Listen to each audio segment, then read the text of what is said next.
네, 오늘 제목은 삭개오의 구원이라는 제목으로 누가복음 19장 1절에서 10절의 말씀을 가지고 함께 나눠보겠습니다.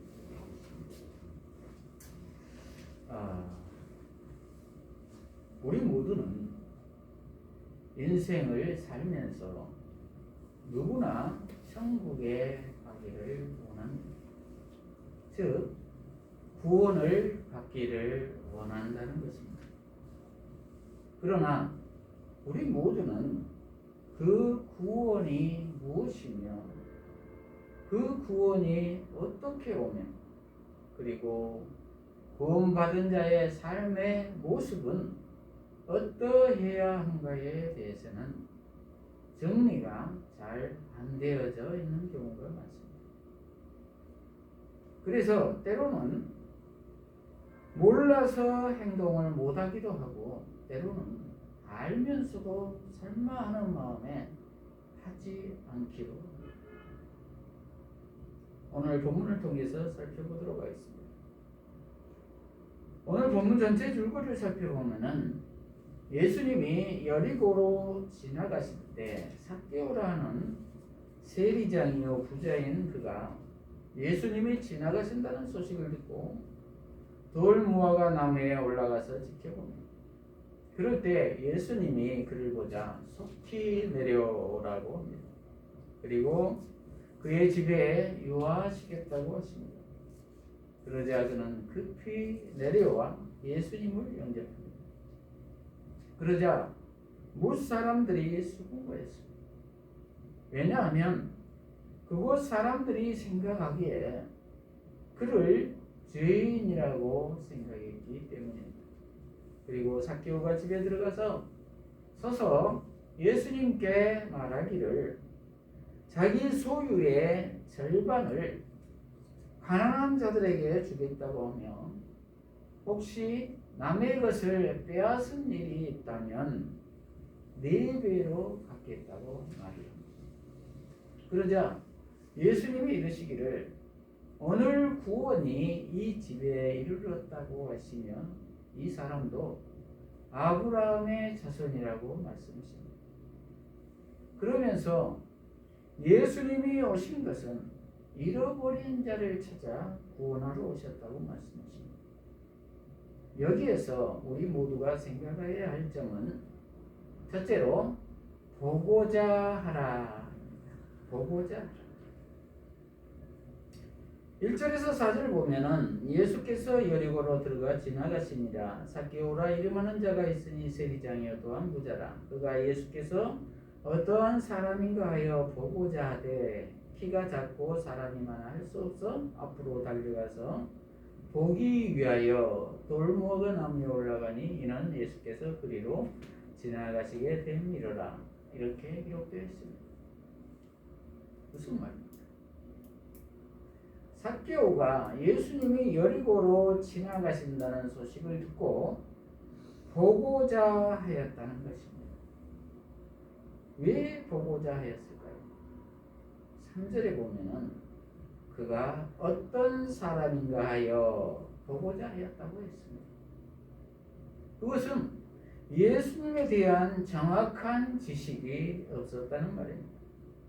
다만 소문에 의해서 그가 기적을 베푼다고 하니 궁금해서 얼굴 한번 보고 싶었을 뿐입니다. 그런데 그는 키가 작아서 군중들에게 밀려서 그냥 보기에는 힘이 들었습니다. 그래도 그는 포기하지 않고 앞서서 달려가서 예수님이 지나가시는 길목에 돌무화과 나무에 올라가 있었습니다. 여기에서 그의 태도를 보면은 좀 악착 같은 면이 있었던 것 같습니다. 그리고 열정이 있었던 것 같습니다. 포기하지 않는 열정 말입니다. 그리고 그는 어른인데도 불구하고 돌무화과 나무에 올라가 있었다는 것은 부끄러운 정도는 개의치 않았던 것 같습니다. 사실 어른이 나무에 올라가 있기가 쉽지가 않지요. 우습게 보이기도 하고요. 그런데도 그에게는 그런 것들은 문제가 되지 않았다는 것입니다. 저와 여러분은 예수님을 보려고 나무에 올라가 있으실 수 있으시겠습니까? 지금과 같은 세상에는 그러한 부끄러움을 더더욱 감당하지 않으려고 합니다. 성경 공부만 같이 하자고 해도 내가 알 만큼 다 안다, 내가 초신자냐? 하면서 자존심을 내세우는데 말입니다. 그리고 남자가 눈물을 흘린다는 것, 그리고 무릎을 꿇는다는 것, 또 예수님을 의지한다는 것도 부끄럽게 생각한다는 것입니다. 얼마나 의지가 약하면 보이지도 않는 신을 다 의지하고 살까? 이러한 생각을 한다는 말입니다. 그만큼 조금이라도 자존심이 상한다든가 내 약점이 드러나는 것에 대해서 감추려고 하고 부끄러워하고 두려워한다는 것입니다. 그런데 왜 그러한 것들이 두려운 것일까요? 첫째는 사람들의 평판이 두려운 것입니다. 둘째는 자신이 처량하게 느껴지지는 않을까 하는 두려움 때문에 거부하고 있는 것이죠. 그런데 삭개오는 어땠습니까? 어른의 체면이고 뭐고 다 개의치 않았습니다. 오직 예수님을 보는 것에만 집중했다는 것입니다. 예수님은 이러한 마음을 원하시는 것입니다.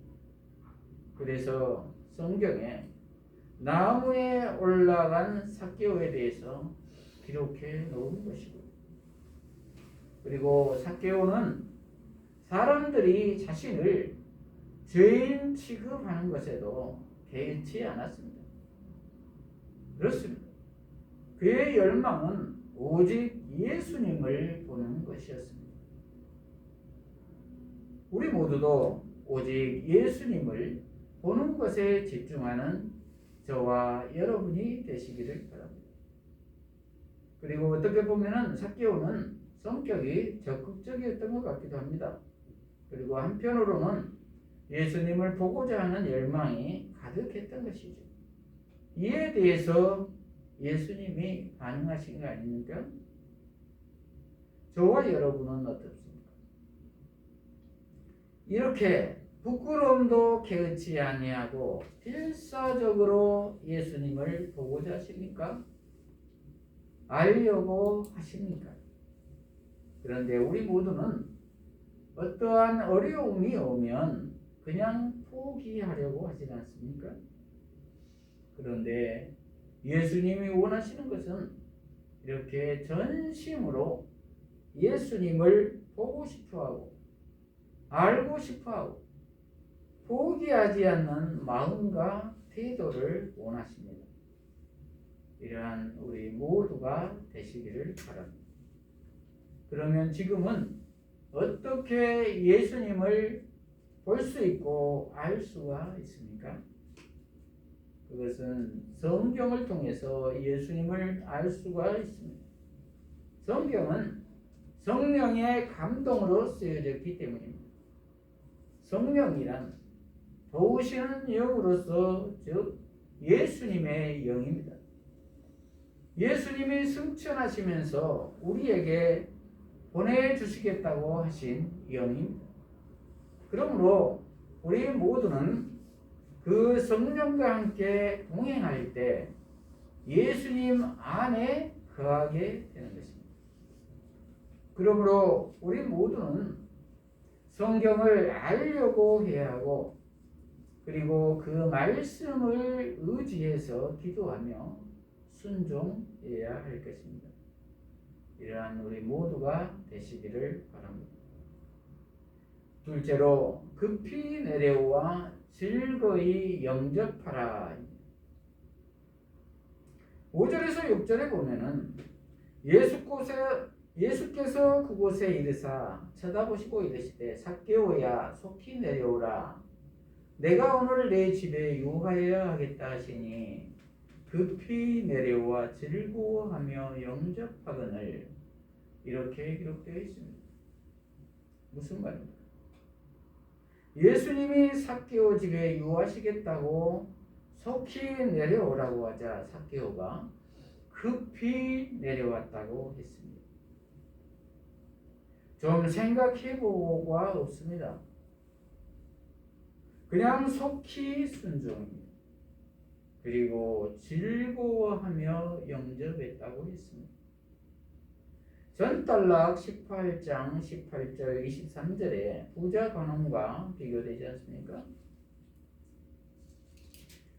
삭개오도 부자고 전달락의 18장의 부자 관원도 부자입니다. 그런데 삭개오는 곧 순종하며 즐거이 예수님을 영접한 반면에 부자 관원은 모든 재산을 다 버리고 예수님을 따르라고 하자 큰 슬픔에 빠졌다고 했습니다.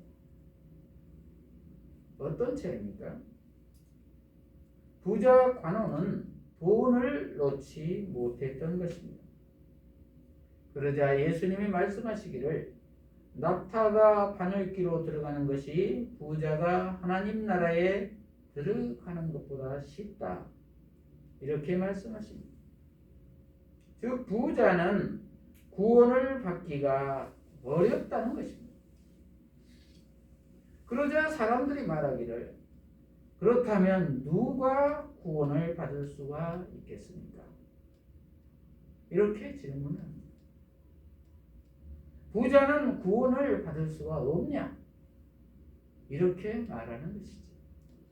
그러자 예수님은 누가복음 16장 13절에 하나님과 재물을 겸하여 섬길 수가 없다.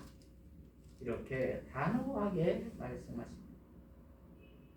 즉 돈이냐 예수님이냐를 선택해야 한다는 것입니다.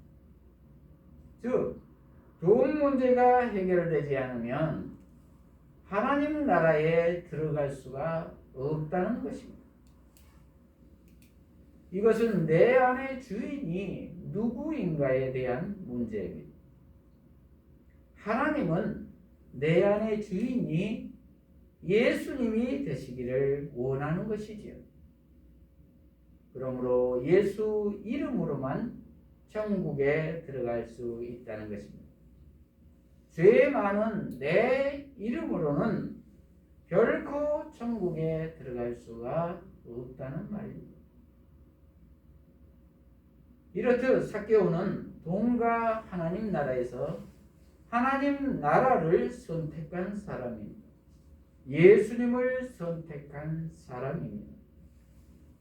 그러기에 삭개오는 부자도 천국에 들어갈 수 있다는 선례를 남기는 사람이기도 하죠. 저와 여러분은 어떻습니까? 돈입니까? 예수님이십니까? 예수 믿으면 손해볼 것 같으십니까? 노후 대책이 걱정이 되십니까? 돈은 세상을 대표하는 것입니다. 만몬입니다. 돈이 있어야 안락한 삶과 쾌락을 누릴 수가 있다고 생각하기 때문에 포기하기가 무척 어렵지요. 그러기에 쉽게 예수 믿는다고 말하기도 어렵지요. 믿더라도 적당히 양다리 걸치고 믿으려고 하지. 그러나 예수님은 명확하게 말씀하십니다. 하나님과 재물을 겸하여 섬길 수가 없다라고 말입니다. 왜냐하면 사람은 돈이 많으면 하나님을 의지하지 않는다는 것을 하나님이 다 아시기 때문입니다. 모든 노후 대책이 다 되어 있는데, 그리고 돈 가지면 뭐든지 다 할 수 있는데 하나님을 의지하겠습니까? 인간은 절대로 하나님을 의지하지 않습니다. 예수 믿는 것이 그냥 불편할 뿐이죠. 그러기에 하나님은 하나님과 재물을 겸하여 섬길 수가 없다고 말씀하십니다.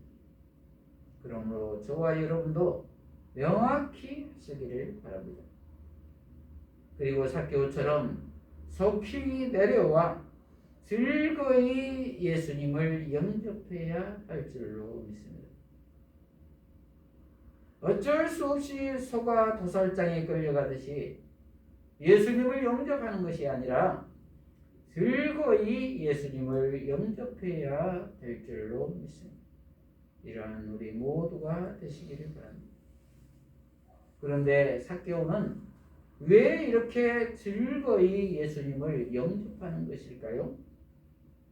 7절에 보면 사람들이 삭개오를 죄인으로 표현하고 있는데 삭개오는 실제로 자신이 죄인으로 생각했던 사람인 것 같습니다. 왜냐하면 그 당시 세리장은 요즘 말로 하면 그 지역의 세무서장 정도로 말할 수가 있겠는데 그 당시 이스라엘은 로마의 지배를 받고 있던 시대라 삭개오는 이스라엘 사람들이 생각하기엔 매국노인 것이죠. 우리로 말하면 일제강점기 때 세금 받아가는 매국노로도 비유가 되겠지요. 그러기에 그는 스스로 죄인이라고 생각했을 것입니다.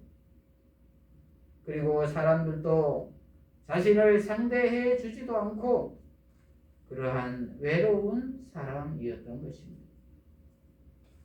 그런데 예수님이 구원해 주시고 친구가 되어 주시고 집에 와서 함께 식사도 하고 유하시겠다고 하니 얼마나 기뻤겠습니까?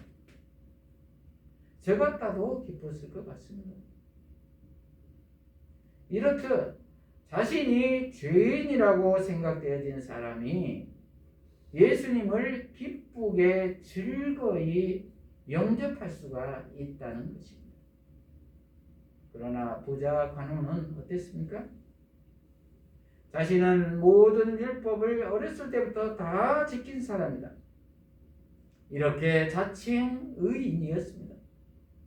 이러한 사람이 전 재산을 다 팔고 예수를 따르며 구원에 이르라고 했을 때 기뻐하였을까요? 이러한 사람은 기뻐하기보다는 고민에 빠졌을 것이 당연하였을 것입니다.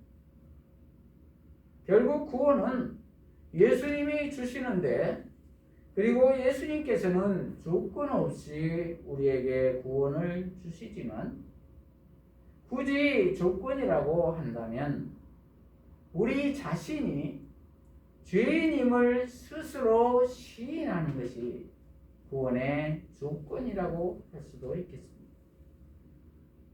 그러므로 우리 모두는 죄인임을 스스로 고백하며 오직 예수님만 의지하며 예수님을 내 안에 주인 삼아야 될 줄로 믿습니다. 이러한 우리 모두가 되시기를 바랍니다. 그리고 5절에 보면은 예수께서 그곳에 이르사 쳐다보시고 말씀하시되 삭개오야 내려오라 오늘 내가 네 집에 유하여야겠다 이렇게 말씀하십니다. 이것은 삭개오가 구원을 선택한 것이 아니라는 것입니다. 예수님이 먼저 보시고 선택하셨다는 것입니다. 즉 구원은 우리의 노력의 결과가 아니라는 것입니다. 거저 주신 하나님의 선물이라는 것입니다. 여타의 종교들은 자신들의 고행이나 수련을 통해서 구원의 자격 여부를 말하는데 하나님 나라의 구원은 위로부터 부어지는 은혜입니다. 예수님이 먼저 보시고 내려오라고 하시고 그리고 집에 유하여 주실 때에 그의 집에 구원이 임하였던 것입니다. 삭개오의 어떠함에 있는 것이 아니라는 것입니다. 이렇듯 예수님이 우리 안에 거하시면 오늘 즉시 구원이 임합니다. 현재 하나님 나라가 임합니다. 우리 모두는 죽어서만 가는 하늘나라가 아니라 지금 오늘 예수님이 내 안에 계시면 구원이 임하는 것입니다. 이러한 복이 저와 여러분에게 있으시기를 바랍니다. 셋째로 회개에 합당한 열매를 맺으라. 7절에서 10절에 보면은 무사람이 수군거려 이르되 저가 주인의 집에 유하러 들어갔도다 하더라. 삭개오가 서서 주께 여짜오되 주여 보시옵소서. 내 소유의 절반을 가난한 자들에게 주겠사오며 만일 누구의 것을 속여 빼앗은 일이 있으면 네 각절이나 갚겠나이다. 예수께서 이르시되 오늘 구원이 이 집에 이르렀으니 이 사람도 아브라함의 자손이로다. 인자가 온 것은 잃어버린 자를 찾아 구원하려 함이니라. 이렇게 되어 있습니다. 기록되어 있습니다. 무슨 말입니까?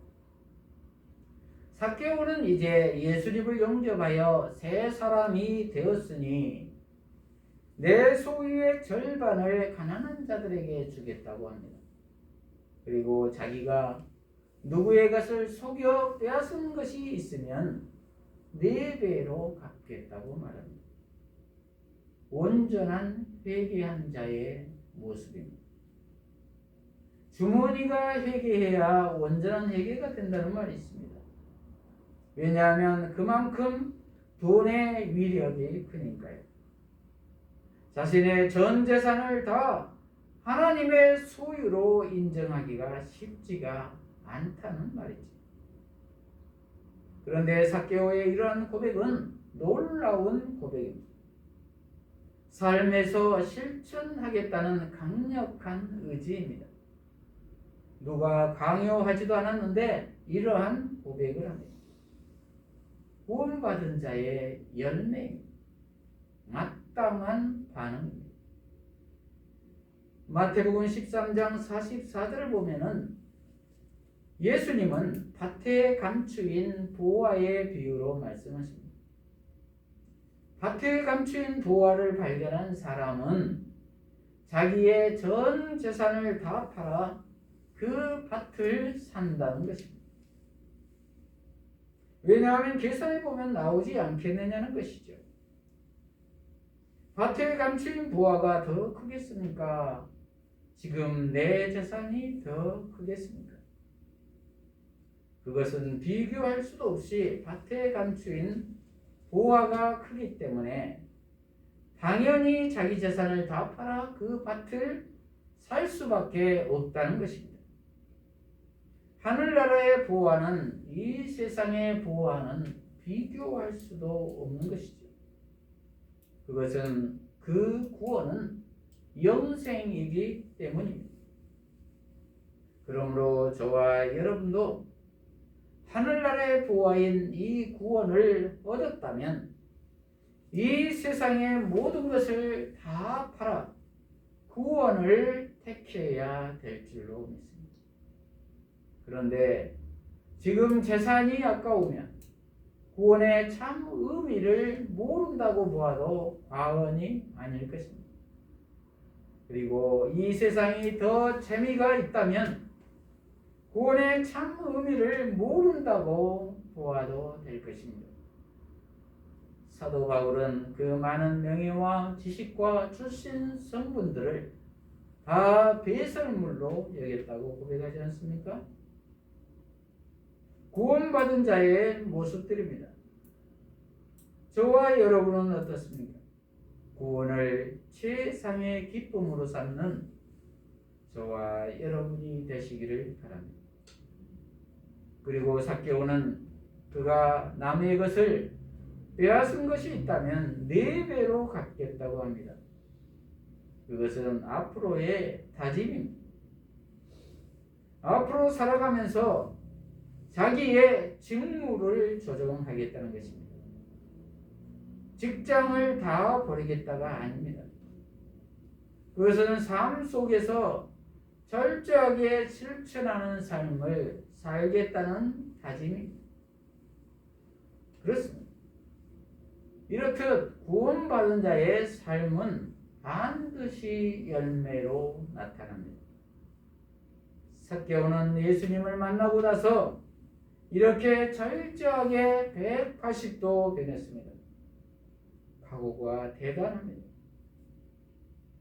저와 여러분도 이러한 결단이 있어야 할 줄로 믿습니다.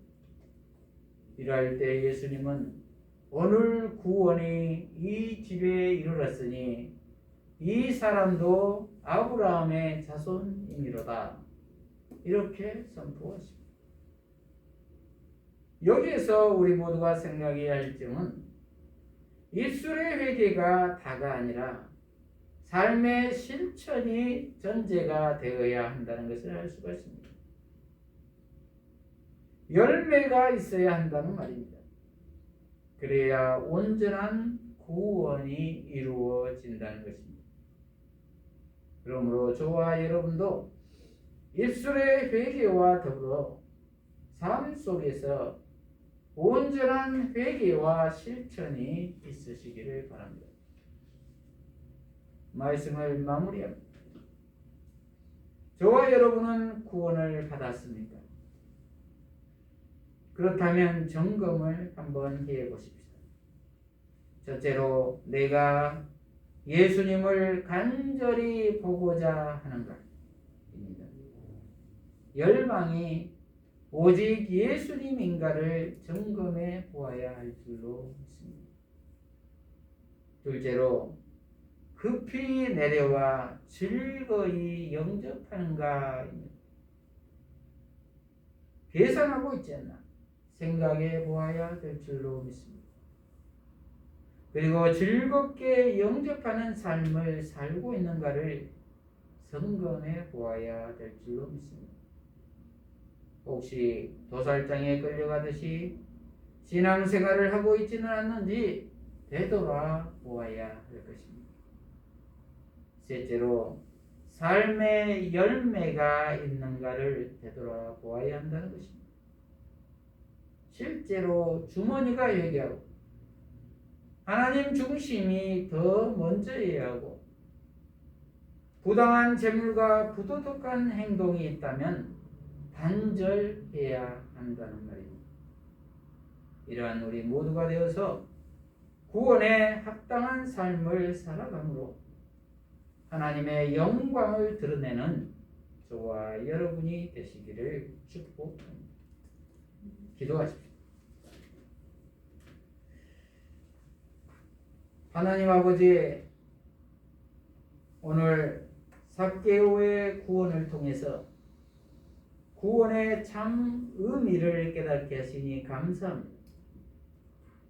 우리 모두가 오직 예수님만을 보기 원하며 계산하지 않고 속히 순종하며 기쁨으로 예수님을 영접하고 그리고 회개에 합당한 열매를 맺음으로 온전히 하나님의 영광을 드러내는 삶을 살게 하여 주시옵소서. 예수님 이름으로 기도합니다. 아멘.